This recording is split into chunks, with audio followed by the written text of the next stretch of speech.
Une des techniques pour caler deux pièces entre elles, c'est d'automatiser ce calage en utilisant un élément de calage qui n'est autre qu'un symbole qui se place comme une fenêtre ou une porte dans la pièce, par exemple ici le hall.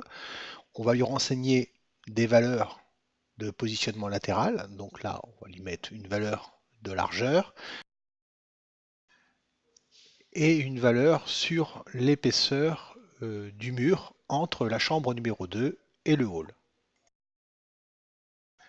Et je complète par une valeur pour son positionnement latéral, et là je prends une mesure entre le bord gauche et le coin gauche. La fonction de calage se trouve dans le menu ici, le bouton vert.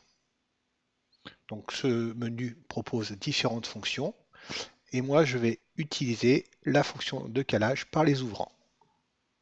Je sélectionne la pièce que je veux déplacer, je sélectionne l'élément que je veux mettre coïncident, donc quand je le survole, il m'indique en même temps son épaisseur, et après je sélectionne l'autre élément, ici, toujours en indiquant l'épaisseur qui a été aussi renseignée sur ce mur-là, et je valide. Et là, vous voyez, il a déplacé la pièce. Donc je peux vérifier mes mesures par une fonction ici qui permet de mesurer les coordonnées. Donc ici, je prends un point sur mur là, et là, je vais vérifier que j'ai bien 7 cm. Vous voyez, ici apparaît en haut la valeur distance 7 cm. Une deuxième méthode d'agencement des pièces consiste à mettre deux pièces avec des murs en parallèle avec une épaisseur de cloison. Donc je prends cette fonction qui est ici, je sélectionne la pièce que je veux mettre en parallèle, que je veux déplacer, donc c'est la chambre 1 par rapport à la chambre 2. Je sélectionne le mur que je veux faire coïncider, donc c'est ce mur-là, en lui définissant dans un menu ici un ensemble d'épaisseurs déjà prédéfinies, mais on peut aussi les renseigner. Je sélectionne le mur à mettre en parallèle.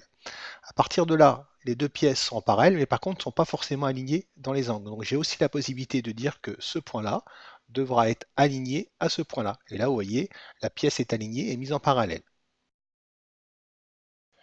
Une autre fonction nous permet de déplacer une pièce et de la faire glisser en parallèle par rapport à un mur déjà existant. Donc je sélectionne la pièce et vous voyez là, elle glisse le long du mur entre le hall et la chambre.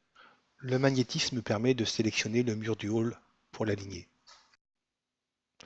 Après, on a aussi une fonction qui consiste à faire un déplacement libre. Donc ça veut dire ici, je sélectionne une pièce que je veux déplacer et je vais dire, par exemple, ce point-là, je le déplace ici.